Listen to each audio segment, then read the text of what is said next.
Part one में हमने देखा कि पेयर ऑफ लीनियर इक्वेशन होता क्या है और बिना सॉल्व किए हम कैसे पहचान सकते हैं कि इस पेयर ऑफ लीनियर इक्वेशन के कितने सॉल्यूशन हैं। हेलो स्टूडेंट्स, मेरा नाम विक्रम।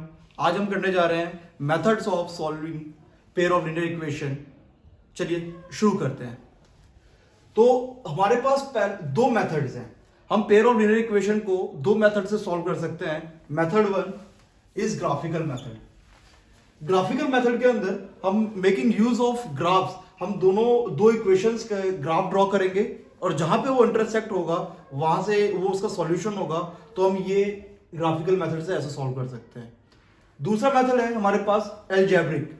एल्जेब्रिक के अंदर भी हम तीन तरीके से सॉल्व कर सकते हैं।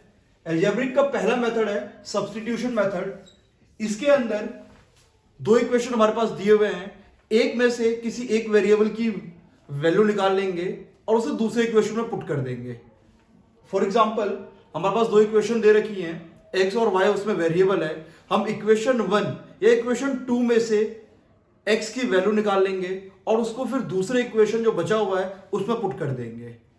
दूसरा मेथड है एलिमिनेशन मेथड। इसके अंदर क्या है कि दोनों जो इक्वेशन है उसमें से किसी एक वेरिएबल का कोफिशिएंट हम सेम कर देंगे और उसमें से किसी एक में से दूसरे को सबट्रैक्ट कर देंगे सो दैट कि उसमें से कोई एक वेरिएबल एलिमिनेट हो जाए और फिर हम उससे सॉल्यूशन निकाल लेंगे। तीसरा मेथड है क्रॉस मल्टीप्लिकेशन मेथड। इस साल के लिए ये मेथड सीबीएसई से हटा दिया गया है, बट मैं इसके भी आपको बेसिक इंट्रोडक्शन दे दूंगा।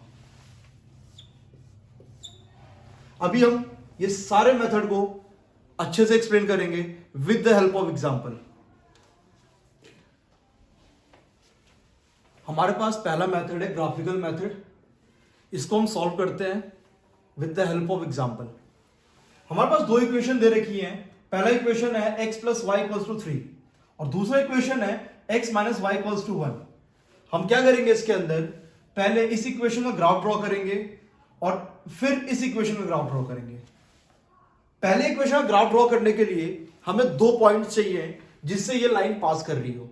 तो उसके लिए हम क्या करेंगे, सबसे बेसिक होता है हमारे पास कि पहला इक्वेशन हमारे पास ये है, इसके लिए हमें दो पॉइंट्स चाहिए। तो पहला पॉइंट हमें कैसे निकलेगा, अगर हम x की वैल्यू 0 पुट कर देंगे इस इक्वेशन में तो हमें y की वैल्यू मिल जाएगी 0 plus y equals to 3। y की वैल्यू मिल गई हमें 3, x 0 के लिए y 3 है। अब हम इसी इक्वेशन में y की वैल्यू 0 पुट कर देंगे तो x प्लस वाई की जगह 0 इक्वल्स टू 3, तो हमें x की वैल्यू मिल जाएगी 3। बोले y की 0 के लिए x 3। हमारे पास ये दो पॉइंट मिल गए। क्या क्या पॉइंट मिल गया हमारे पास, 0,3 एंड 3,0। इसको वहां ड्रॉ करते हैं ग्राफ। तो हमारे पास 0,3 ये पॉइंट है, this is a point 0,3, x 0 है इस पॉइंट पे और y 3 है।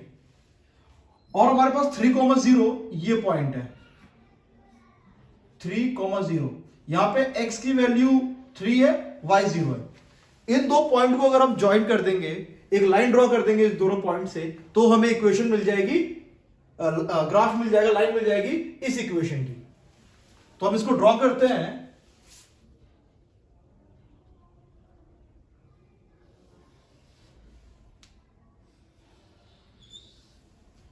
ये जो हमें लाइन मिली है ये x plus y equals to 3 की लाइन है, बोले तो इक्वेशन 1 की लाइन है।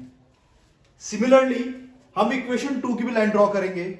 इसके लिए ये हमारे पास इक्वेशन है, अगर हम x की वैल्यू 0 पुट कर देते हैं इस इक्वेशन में तो 0 minus y equals to 1, y की वैल्यू आ जाएगी -1। x 0 के लिए y -1 है और y को अगर हम 0 पुट कर देते हैं तो x minus 0 equals to 1, x equals to 1, y के 0 के लिए 1 है।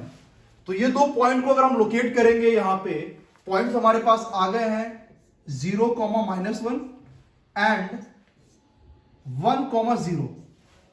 तो 0, -1 हमारा ये पॉइंट है, दिस इज आर 0, -1 एंड 1, 0 हमारे पास ये पॉइंट है 1, 0। इन दोनों से मिलते हुए अगर एक लाइन ड्रॉ कर दें तो हमें इस इक्वेशन की लाइन मिल जाएगी।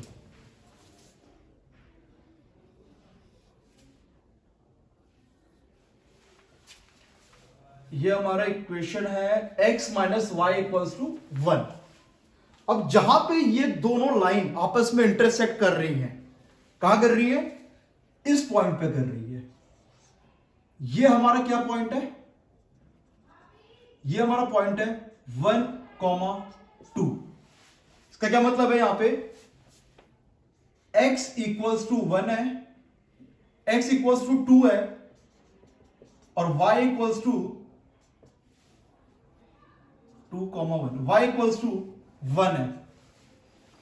2,1, x 2 है, y 1 है। तो ये जो दो इक्वेशन है, इसका ये सॉल्यूशन है।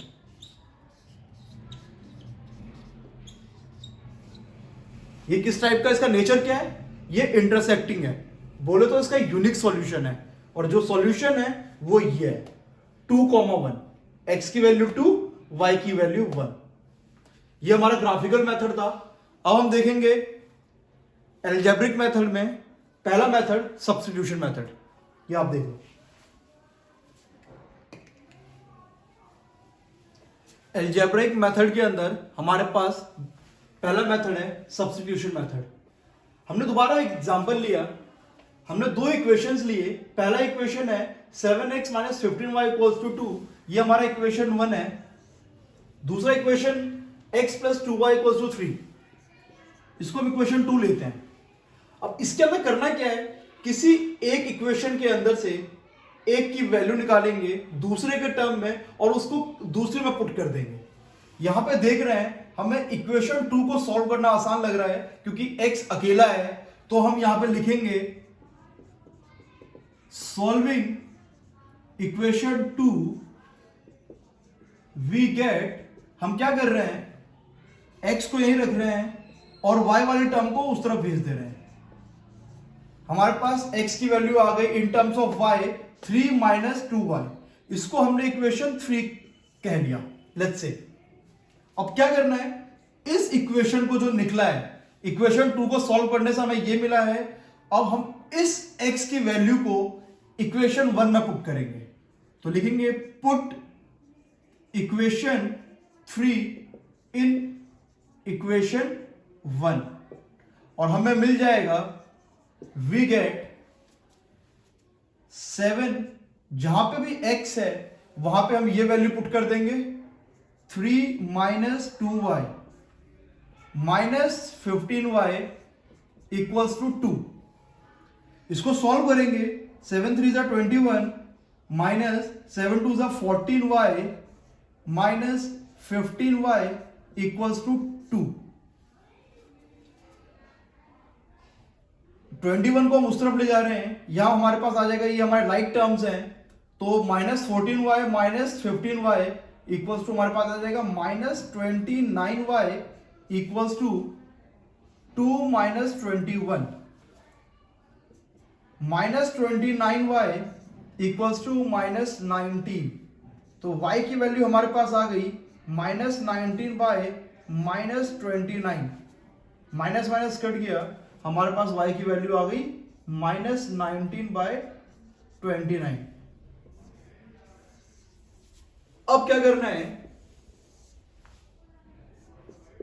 Put the value of y in equation 3। ये जो y की वैल्यू आई है इसको हम उठा के इस इक्वेशन में डाल देंगे तो हमें x की वैल्यू मिल जाएगी। कैसे? x equals to 3 minus 2, y की जगह हम डाल देंगे 19 बाय 29।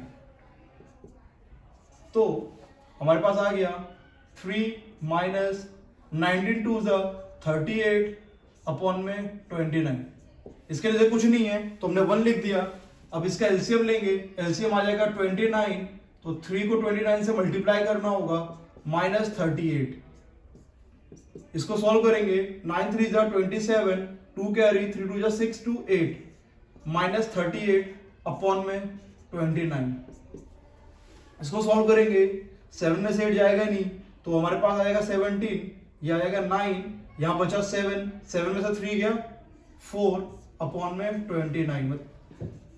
हमारे पास जो सॉल्यूशन मिला, x की वैल्यू मिल गई ये, और y की वैल्यू हमारे पास 19/29। इसको हम ऐसे भी लिख सकते हैं 49/29, 19/29। ये हमारा है सॉल्यूशन। ये मेथड था सब्स्टिट्यूशन मेथड।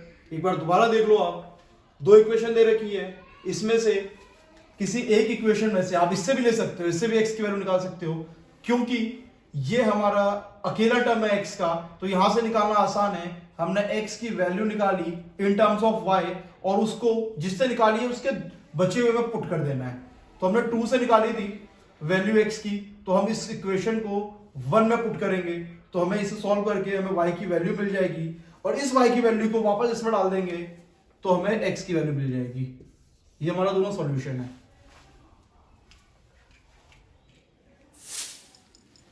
एल्जेब्रिक मेथड में हमारे पास दूसरा मेथड है एलिमिनेशन मेथड। हम सेम एग्जांपल को एलिमिनेशन मेथड से सॉल्व करते हैं। हमारे पास सेम इक्वेशंस दे रखी हैं। ये हमारी इक्वेशन 1 है 7x - 15y = 2, और इक्वेशन 2 है हमारे पास x + 2y = 3। हमें करना क्या होता है एलिमिनेशन मेथड के अंदर, दोनों इक्वेशन में से किसी एक वेरिएबल को, दोनों वेरिएबल में से किसी एक वेरिएबल का कोफिशिएंट सेम करना है। यहां पे हमारे पास 7 है x का कोफिशिएंट, यहां पे 1 है, यहां पे y का कोफिशिएंट 15 है, यहां पे 2 है। इनमें से किसको हम with the help of multiplication और डिवीजन हम किसका कोफिशिएंट सेम कर सकते हैं? यहां पे x का कोफिशिएंट को सेम करना काफी इजी है। वो हम कैसे करेंगे? इस पूरे इक्वेशन को अगर हम 7 से मल्टीप्लाई कर दें, मल्टीप्लाइंग इक्वेशन 2 बाय 7, हमें क्या मिल जाएगा? हमें मिल जाएगा 7x + 14y = 7 3 21। हमें एक नई इक्वेशन मिल जाएगी। ये let's say this is our equation 3, और हमारे पास इक्वेशन 1 क्या था? 7x - 15y = 2। ये हमारी इक्वेशन 1 थी। हमें करना क्या है? अगर हम सब्ट्रैक्ट कर दें, सब्ट्रैक्ट इक्वेशन 1 फ्रॉम 3, या फिर सब्ट्रैक्ट इक्वेशन 3 फ्रॉम 1, कुछ भी कर सकते हो आप। यहां पे हमने इक्वेशन 1 को, ये हमारा इक्वेशन 1 था, इसको सब्ट्रैक्ट किया इससे, तो हमें क्या मिल जाएगा? सब्ट्रैक्ट करते हैं तो नीचे वाले सबके साइन चेंज हो जाते हैं। ये हमारा प्लस का था, माइनस हो जाएगा, ये प्लस हो जाएगा, ये माइनस हो जाएगा। तो यहां पर 7x - 7x ये हमारा कट गया, 14y + 15y हमारे पास आ जाएगा 29y, और 21 में से 2 चला जाएगा, सब्ट्रैक्ट हो जाएगा, तो हमारे पास आ जाएगा 19। तो y की वैल्यू हमारे पास आ गई 19/29। अब इस y की वैल्यू को हम किसी भी इक्वेशन में पुट कर सकते हैं, तो हमें मिल जाएगी x की वैल्यू। तो हम करते हैं यहां पे put value of y in equation. हम किसी भी इक्वेशन में कर सकते हैं। हम कर रहे हैं इक्वेशन 2 में, तो हमारे पास आ जाएगी x + 2, y की जगह आ गया हमारे पास 19/29 = 3। यहां पे इसको मल्टीप्लाई किया हमने, तो 19 2 = 38 अपॉन में 29 = 3। तो x = आ गया हमारे पास 3 - 38/29। दोनों का एलसीएम लेंगे हम, यहां पे आ जाएगा 3 को 29 से मल्टीप्लाई करना पड़ेगा, तो 3 9 = 27, 3 2 = 6 + 2 कैरी 8 आ गया -38।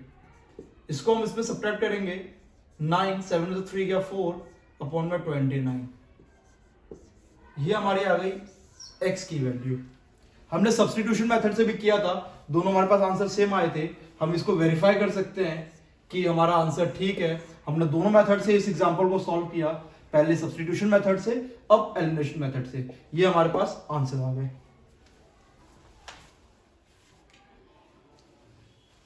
अलजेब्रिक मेथड का हमारे पास तीसरा मेथड है क्रॉस मल्टीप्लिकेशन मेथड। हम सेम एग्जांपल को इस मेथड से सॉल्व करेंगे। इसके अंदर हमें ध्यान क्या रखना है कि पहले इन दो इक्वेशन को, जो हमारे दे रखे इक्वेशन 1 और इक्वेशन 2, इनको हमें स्टैंडर्ड फॉर्म में लेके आना है।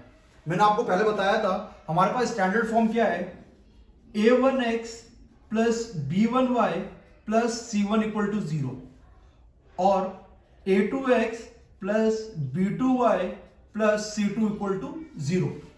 हम इन दो इक्वेशन को इस फॉर्म में ले आएंगे तो हमारी इक्वेशन बन जाएंगी 7x minus 15y minus 2 equal to 0 और इक्वेशन 2 हमारा बन जाएगा x plus 2y minus 3 equal to 0।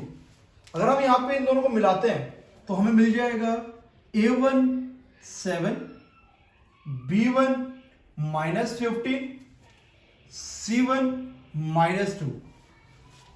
Similarly a2 हमें मिल जाएगा, इस इक्वेशन के कोएफिशिएंट a2 है हमारा 1, b2 है हमारा 2 और c2 है हमारा माइनस 3। इसे सॉल्व करने के लिए एक आपको याद करना पड़ेगा, x b1 by b2 c1 by c2, y a1 by a2 1 b1 by b2। इसके अंदर हमें कैसे याद करना है,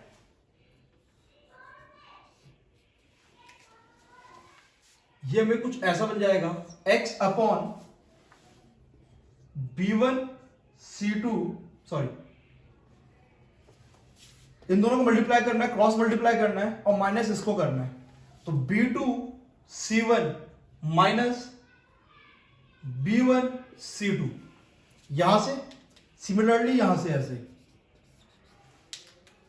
ये हमारा इक्वल हो जाएगा y upon c2a1 minus c1a2, ये इक्वल हो जाएगा हमारा 1 अपॉन a2b1 माइनस a1b2। हमने क्या किया, ये हमारा x है, y 1, इसको इस फॉर्म में लिखना है और उसके बाद क्या करना है, x के नीचे b2c1, पहले नीचे से ऊपर माइनस ऊपर से नीचे, सिमिलरली y के नीचे c2a1 माइनस c1a2, 1 के नीचे a2b1 माइनस a1b2। ये हमारे आपस में तीनों आ गए। अब क्या करना है इसके अंदर, सिंपली एक बार इसके अंदर हमारा एक वेरिएबल है और इसके अंदर हमारा दूसरा वेरिएबल है, ये पूरा टर्म कांस्टेंट है। तो हम क्या करेंगे, एक बार इसको इससे इक्वेट कर देंगे और दूसरी बार इस इक्वेशन को इससे इक्वेट कर देंगे, तो हमें x और y की वैल्यू मिल जाएगी। इस एग्जांपल के अंदर हमारा x ऊपर हो गया, a1 क्या है, b2 c1, b2 हमारा है 2 और c1 है माइनस 2, माइनस b1 है हमारा माइनस 15 इंटू और c2 है हमारा minus 3 equal to y upon c2 है हमारा माइनस 3, a1 है हमारा 7 माइनस c1 है हमारा माइनस 2, a2 है हमारा 1 इक्वल्स टू 1 अपॉन a2 है हमारा 1 और b1 है हमारा माइनस 15 माइनस a1 है हमारा 7 और b2 है हमारे पास 2। तो हमारे पास आ गया x upon -4 minus minus plus और माइनस माइनस, तो 53 45 equal to y upon -21 plus 2 equals to 1/-15 -14। हमारे पास ये आ गया। इसको थोड़ा सा और सिंप्लीफाई कर लेते हैं तो x upon minus minus plus, but sign minus का रहेगा तो -49 y upon -21 plus 2 equals to -19 1/-29। हमारे पास इस फॉर्म में आ गया। अब हम एक बार क्या करेंगे, इस टर्म को इससे इक्वेट करेंगे क्योंकि तीनों इक्वल हैं, आपस में तीनों इक्वल है। बट अगर हम इन दोनों को आपस में इक्वेट करेंगे कुछ वैल्यू मिलेगा ही नहीं, हमें कुछ सॉल्यूशन मिल ही नहीं पाएगा। एक वेरिएबल वाले टर्म को लेंगे और एक कांस्टेंट टर्म को लेंगे, तो हम इसको इक्वेट करेंगे तो हमें मिल जाएगा x अपॉन -49 इक्वल्स टू -1/-29। तो इसको सॉल्व करेंगे तो x इक्वल्स टू -49 अपॉन में -29। यहां पे हमने दोनों को क्रॉस मल्टीप्लीकेशन किया, इसको उधर भेज दिया, इसको उधर, तो हमारे पास ये आ गई x की वैल्यू, माइनस माइनस कट जाएगा तो हमारे पास आ गई x की वैल्यू 49/29। अब हम इन दोनों को कंपेयर कर लेते हैं, इक्वेट कर लेते हैं, तो हमारे पास आ जाएगी value y upon -19 equals to 1/-29। इस 19 को उधर भेज देंगे, y इक्वल्स टू -19/-29, ये कैंसिल हो गया तो y इक्वल्स टू 19/29। पहले भी हमारे यही आंसर्स आए थे, x equals to 49/29, y equals to 19/29। ये हमने सॉल्व किया क्रॉस मल्टीप्लिकेशन मेथड से। एक बार मैं जल्दी से बता दे रहा हूं, हमारे पास दो इक्वेशन दे रखी हैं, ये हमारे जनरल फॉर्म्स होते हैं। हमने इन इक्वेशन को इस फॉर्म में ले आए और हमने इससे कंपेयर करके, इन दोनों से कंपेयर करके हमने a1 a2 b1 b2 c1 c2 निकाल लिया। ये याद करने का तरीका है कि ये इक्वेशन कैसे मिलता है। बेसिकली आपको ये इक्वेशन चाहिए, अगर आपको ये याद है तो कोई दिक्कत नहीं है, नहीं याद है तो ये तरीका लिखने का कि x y 1 पहले लिख दो, उसके बाद b1 b2 c1 c2 a1 a2 b1 b2, x है तो उसके नेक्स्ट वाले का पहले लिखना है, और उसके बाद क्या करना है, यहां पे याद रखना है कि पहले नीचे वाले को दोनों को मल्टीप्लाई करना है, माइनस फिर ये वाले करना है। तो b2 c1 minus b1 c2 ये x के नीचे आ जाएगा, और फिर इसको इक्वेट कर दो y के साथ, इन तीनों को आपस में इक्वेट कर देंगे, ये हमारे पास फॉर्म आ जाएगी कि तीनों आपस में इक्वल है। और यहाँ पे इसके अंदर एक वेरिएबल है, इसके अंदर दूसरा वेरिएबल है, ये हमारा पूरा टर्म कांस्टेंट है क्योंकि a2 b1 a1 b2 ये जो सारे टर्म्स हैं ये एक वैल्यू है, कांस्टेंट है, ये इनके कोएफिशिएंट है। तो इसको हमने इस फॉर्म में लेके आने के बाद इस वाले टर्म को जो ये है इससे इक्वेट कर देंगे, और फिर इसको इससे इक्वेट कर देंगे, इससे इक्वेट करेंगे इन दोनों टर्म को तो हमें यहाँ पे x की वैल्यू मिल जाएगी, और y वाले टर्म को इक्वेट करेंगे तो y की वैल्यू मिल जाएगी। कोई दिक्कत? ये हमारा मेथड है क्रॉस मल्टीप्लिकेशन। इस बार पैंडेमिक के कारण जो स्कूल वगैरह बंद रही तो उन्होंने ये टॉपिक सीबीएसई ने हटा दिया है, तो इसके ये क्वेश्चन नहीं आएंगे सीबीएसई में, बट आपको पता होना चाहिए कि क्रॉस मल्टीप्लिकेशन होता क्या है। इस वीडियो में हमने देखा कि पेयर ऑफ लीनियर इक्वेशन को हम कैसे सॉल्व करते हैं, क्या क्या मेथड्स हैं। तीनों मेथड्स हमने देख लिए, अलजेब्रिक के और एक ग्राफिकल मेथड। नेक्स्ट वीडियो में हम देखेंगे कि जो इक्वेशन लीनियर फॉर्म में नहीं है बट रिड्यूस करके हम उसे लीनियर फॉर्म में कर सकते हैं, वो कैसे करेंगे उसे सॉल्व, और एनसीईआरटी के सारे क्वेश्चंस वगैरह देखेंगे, वर्ड प्रॉब्लम्स देखेंगे। तो मिलते हैं फिर नेक्स्ट वीडियो में, तब तक बाय, टेक केयर।